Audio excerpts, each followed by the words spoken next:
I am going Thank you. I'm Carissa Elphick with the Partnership for Public Health. I am the Director of Human Service Programs, so I oversee all of our public health networks initiative as it relates to direct service and social determinants of health. So while I get my slides up, I'll go ahead and let Tammy introduce herself. Good morning, everybody. I am Tammy Carmichael. I'm the Executive Director at the Partnership for Public Health, and the partnership has a unique for the state of New Hampshire in the fact that we have two contracts with the state. One is a ServiceLink contract. That was one of the programs that Carissa oversees, which focuses on referral for those that are 60 plus or disabled, referral to services. And then we also hold the public health network, the Winnipesaukee Public Health Network contract with the state as well. And so we've really been able to pair those two programs, the substance misuse and suicide prevention, the emergency preparedness response, and the ServiceLink program all together under one umbrella. And then so now we are developing this wellness link to partner the public health networks and the service links across the state to get information out. I think it's the perfect timing as the state winds down their work with COVID and vaccinations that this number is going to come out to provide people ongoing support past that state response to COVID. Absolutely. So I've been with ServiceLink for, I think going into my 9th year and have had a variety of different roles with ServiceLink, but most recently, again, serve as overseeing 2 ServiceLink Resource Center contracts in both Belknap and Carroll County. So have worked closely with the Bureau of Elderly and Adult Services for a number of years, and have worked in collaboration with UNH's Center on Aging and Community Living of Laura Davies here with us today. So she might chime in at some point. Wellness Link, we were approached by BEIS and CACL, I think late winter, so January, February-ish, about developing a vaccination information and awareness project and access project for folks who are 60 plus because of some funding that BEIS received from the CDC Foundation. So what we have developed and what we have been working on is that older adults really should, everyone, right? But this funding is specifically tied to older adults, should have a method to get easy information, reliable information, creditable information. And interestingly enough, when the pandemic first, came about, and especially when vaccinations became the norm, and there was a massive push to get folks vaccinated, service links really became, yes? So sorry, I know you're on a roll, but can you just tell them that your acronyms that you're using with BEIS and CACL? Yes. Well, I mentioned earlier UNH's Center on Aging and Community Living, CACL. And of course, BEIS is New Hampshire's Bureau of Elderly and Adult Services, our state unit on aging. Thanks, Tammy. I think all of us get into our fields and then just spew out acronyms like we have no record that some others might not know who those things are. So thank you for that. So service links, as I was saying, really stepped up and had to step up because we were getting calls and we had to teach ourselves how to register. And fortunately for us, work with our emergency preparedness folks and our public health network very closely. So had that support to really step up in our office and help people get registered and vaccinated. And not only that, but with the calls that were coming in, ServiceLink has a unique skill set, our staff, in providing person-centered options counseling and really taking a moment. Just because somebody's calling for help to register doesn't mean that there isn't other things going on in their life that we could help connect them to resources and support. So really took the model that ServiceLink has, which is essentially digging into folks and making sure that they have all of the resources and supports that they need to live independently in the community. So we would take the opportunity to check in with folks and just honestly, how are you doing? This is a really heavy time. We did a lot of what we call supportive listening during this time period and continue to do so because folks have been very isolated and scared. We took the time to reach out about, making sure folks had what they needed to stay independent, whether that be food or their medications or any number of things. We made sure that we screened them for any programs that they would be eligible for, any state or local benefits, Medicaid, food stamps, home and community-based services, whether that be private or publicly funded sources. So we really, again, ServiceLink, as you can see, really has this model of this enhanced sort of care coordination piece, and really putting the person in the focus of all things, and recognizing that, again, just because they're calling to register, there's other things going on. So when we were approached by BEIS and CACL to sort of create this center that to me is the best of both worlds. It's the public health side of things that I love so much, and the ServiceLink side of things that I love so much, and create Wellness Link, and really take what we have been doing all along and make it something that folks can utilize as a resource. So what we're developing and what we've been working on for the past couple of months is developing Wellness Link and our brand, of course. We've been working with folks to market Wellness Link. We do have an 866 number that I won't share yet because we're not technically launched. So I want to hold off for a little while. But we do have a toll-free number that folks are going to be able to call and have, again, specifically for folks that are 60 plus, and really have those questions around vaccination, around testing, around accessing resources and supports with a live person.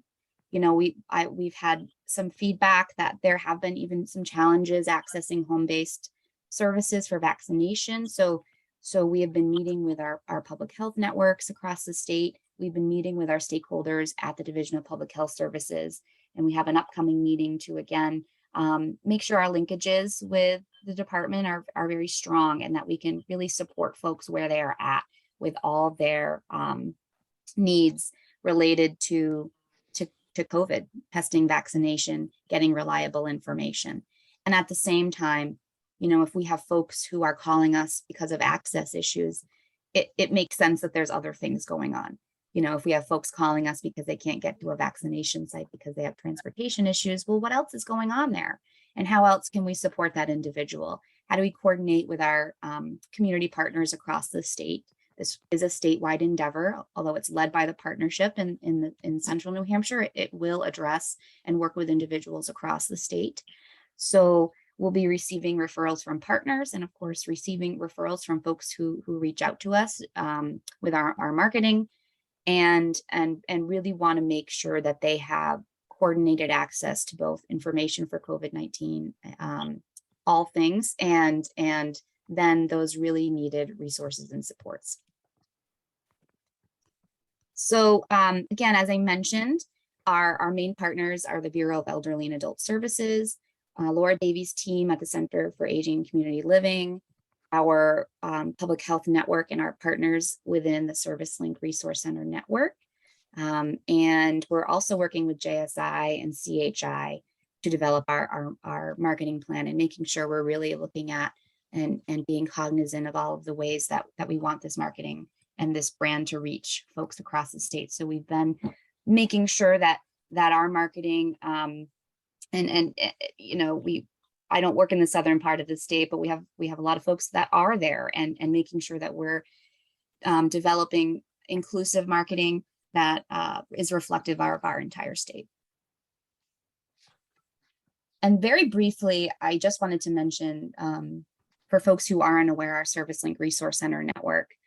ServiceLink Resource Center is a federally designated program, an aging and disability resource center. There's others across the country, and in our state, they're called ServiceLink. And we have 7 independent contracts across the state, 10 counties, a ServiceLink in every county, and 7 contracts. So we are led by fiscal agents, but we have certified community resource specialists who work with folks, family caregivers, veterans and military families, older adults, people with disabilities, their families, and help them find and access all kinds of supports and resources in a coordinated and person-centered way. We joke that all roads lead to ServiceLink at some point. And we also have an ongoing joke that ServiceLink is just the Chamber of Commerce of public health, because we really do pride ourselves in having a robust database of resources and supports for folks in their community. So the other piece of this is I'm very much looking forward to looking beyond the ServiceLink model and what else we can bring to our communities and partnering with public health. So, in our community in the Winnipesaukee region, although I'm not just a ServiceLink center manager overseeing the program, but I do lead that lens of healthy aging in our community and our work group, and making sure that and bringing projects. We have this new project, which is great. We're working on another social isolation reduction project upcoming, and bringing that healthy aging as a public health priority to our community. And so with this project, I'm very much looking forward to what else can that ServiceLink model do for prevention with older adults, and partnering with public health to make that happen. And I'm hopeful that WellnessLink is here to stay, as all things are. It's tied to funding, but I'm hopeful that we'll be able to build that to not only for COVID, but other things too, all, as immunizations go, flu vaccines, and do I need a shingles vaccine, and all those kinds of questions as it relates to prevention and health promotion in older adults. So that's really my high level spiel, but I welcome any folks that might have questions. Krista, can I add something for this group? Absolutely, Laura. Yeah, so I think, and I think you touched on it a little bit, that, one of the services that this center, WellnessLink, will provide when folks call, and getting the linkages to, information, where vaccines are, how to get there, and making sure that the accessibility part is asking the questions around, if are they living, with hearing impairment or vision impairment, or using oxygen, and, thinking about the site that they'll be visiting, and helping an individual and connection with the site, different languages, really digging into those questions and following up and assisting the individual to make sure that that visit is accessible in terms of what the individual is looking for and wants out of that. So I know in this group, in the breakout group around older adults and living with disability, both those things. We've talked a lot about that, and so I just want to, explicitly say that is something that is really a key part of what the trained individuals who will be working with, the trained staff that will be working with individuals will receive. And just to, piggyback on you again, Laura, that piece of following up, and it's not just giving somebody a referral, but it is contacting them in a few days and saying, did that work? Did you hear from that person? Were you able to get to the appointment? If not, okay, let's go back to the drawing board. What can we do? What was the barrier? Let's problem solve and work with our partners to make that happen.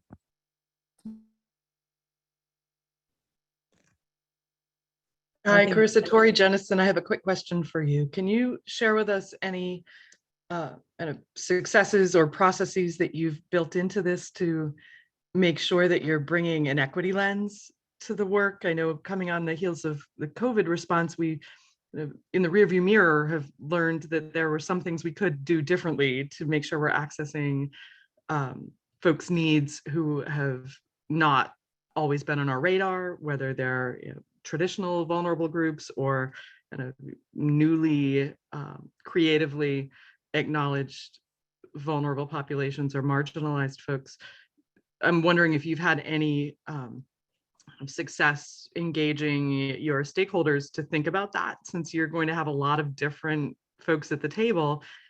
how do you see your role in making sure that that equity lens stays focused on getting folks the services that they need? Absolutely. This project is new, and we haven't had a kickoff yet. So right now we're in the phase of putting together our launch and making sure that our stakeholder groups are aware of this project. As I see as this develops, we do have a project implementation team that we are working with right now with those partners that I've mentioned. But I think I actually this is my first time attending this meeting. So you just sent a message to Hanan and said, can I get on this invite regularly? Because I'd love to make sure that I'm hearing from folks who are in this group who represent that equity lens, and bringing that feedback back. Right now with we're in this sort of marketing phase. We are identifying those stakeholder groups who need that specific touch point to say, this is what we have going on. And I would, of course, welcome any partner who has a specific group that they would like identify to please let us know and to pass that information on to us. Go ahead, Laura. Let me build on that a little bit, because, in the transition, so the Center on Aging and Community Living and in partnership with Carissa and Tammy. So I started joining this particular group, early in 2022, and Tammy's been around. So really have been brought back what the learning that I have heard and taken in, and brought that to the project, and Tammy has also, and then in sharing that with Carissa so she can build that in, and she'll be continuing to take that on. And we've also had really, it's been a process. So we've also Kirsten has been phenomenal of sharing the learnings. This is Rosemary Ford. Good. How are you? Rosemary, can you please? I got a text. Rosemary. Yeah, thank you. So the department, the learnings from the Department of Public Health during their time, and we've also had conversations with all of the public health networks to say what's going on in their region.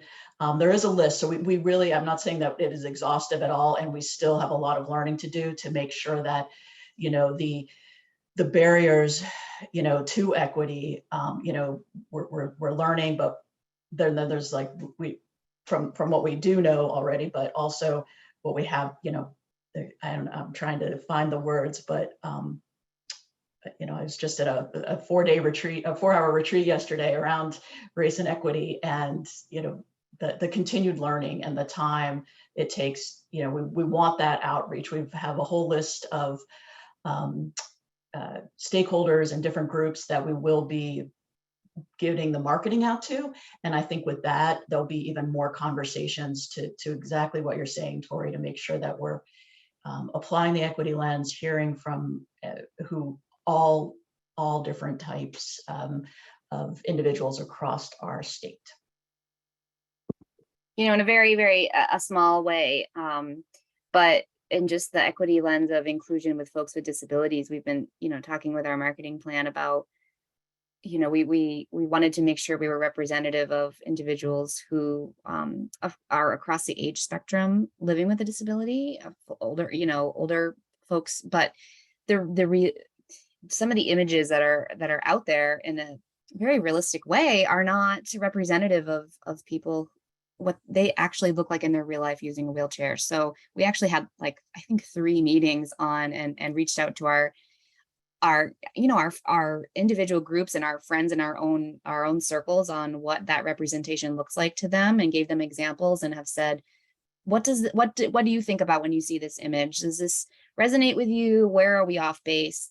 And so that's just a piece of that puzzle as it relates to folks who use a wheelchair for mobility. But that's just a one example how we really are trying to be thoughtful on how we're engaging this piece of it. So again, as Laura said, we're always learning. I've learned a lot, and again, hopefully I can get an invitation to the meeting and stay connected and form some relationships with you all to help inform that work.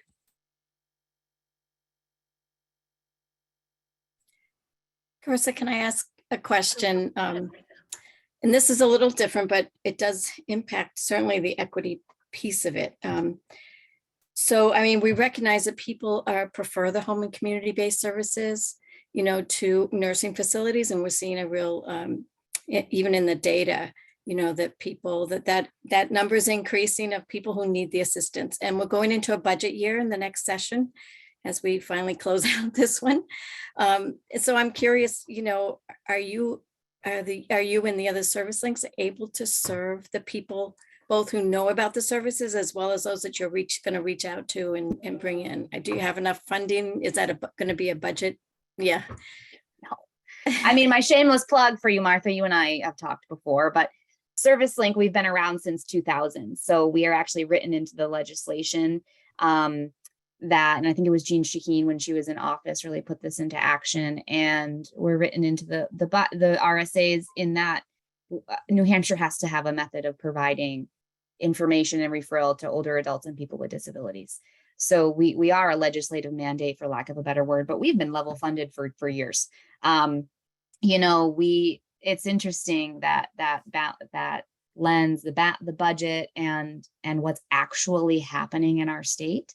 Yeah. We all know New Hampshire's the second oldest state in the nation. We're tied, I think, with Maine or Vermont, but we're the top 3 states here in the Northeast. We're the oldest, and yet our funding and the balance that we have on spending our budget dollars on folks to support them in the community, it's not balanced. AARP does a scorecard every year. Their last score of New Hampshire specifically rated us #1 for Aging and Disability Resource Center. So ServiceLink is #1 in the country.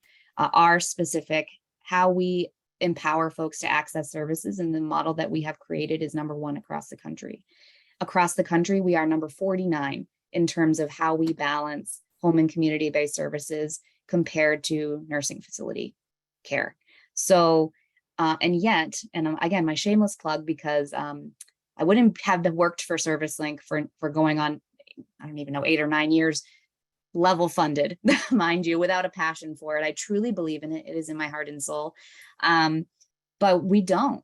My counterparts, especially in you know, our southern tier part of the state gets a lot of funding because of population. But I think those, again, that equity lens is different when it comes to rural New Hampshire. And for our folks that are home-based, that really need that hand-holding support, that don't have anywhere else to go. And that really is the groups that we find ourselves working with. It can take you 2 hours to get to somebody's home to help them fill out an application for Medicaid, and that's your whole day. So you could take in Coos County, you could take a 2-hour trip to get to the Canadian border. And those are those folks that really need us, so it's interesting that equity lens here in New Hampshire with both, you know, racial and ethnic inclusion, and then that rural piece of inclusion too, and how that looks. And I just been thinking about that a lot. So Martha, if you can pull any strings for me or anybody in this group. Well, we are going to work on we're working on a rebalancing effort. Yes. You know, that's what we're calling it, rebalancing, so that we're putting more effort into the home and community-based services than what we're doing now. So with the budget cycle coming up, you know, the ServiceLink has come up several times as an issue that we need to really work on expanding that so that we can really do that job, because that's how we have to have a way for people to get the information about the services that are out there. I mean, there's lots of things to work on. You know, workforce is huge, obviously. But we do have to get the information out to people who want it, so they know there's some choice, that they don't need to, you know, just wait until they're so, you know, frail that they have to leave their homes when they really want to stay there. So, and that's what we would really love with ServiceLink and with WellnessLink, is this prevention piece. It's health promotion as it relates to older adults, and we often, you know, get to people when they're in crisis and they have to make tough decisions, but we would love to get them 5 years before that, 2 years before that, on the onset of a chronic illness that is going to progress, and, dementia, Alzheimer's, any kind of chronic illness that, affects somebody's ability to live independently. And we want to work with those folks and help provide education and planning in a way that, work goes with what they want, right? And balances all of those things out. And that really is our MO at the end of the day. So that's my shameless plug. Thank you. Not so shameless, Nice very obvious.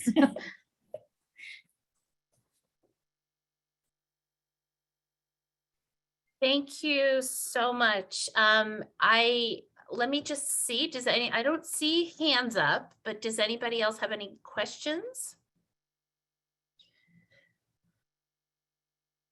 Okay, I will ask you, as we always do, if you wouldn't mind putting your direct contact information, both of you, in the chat, and that way, if people have issues or thoughts or questions, they can reach out to you. And I'll also add, if you're able to stay with us, you might want to hang around and join one of the subcommittees, work groups, really, not subcommittees, and where you might get some more sort of detailed information that might be helpful for the program. Okay, thank you. So I guess we'll go back. Hanan, if you don't mind.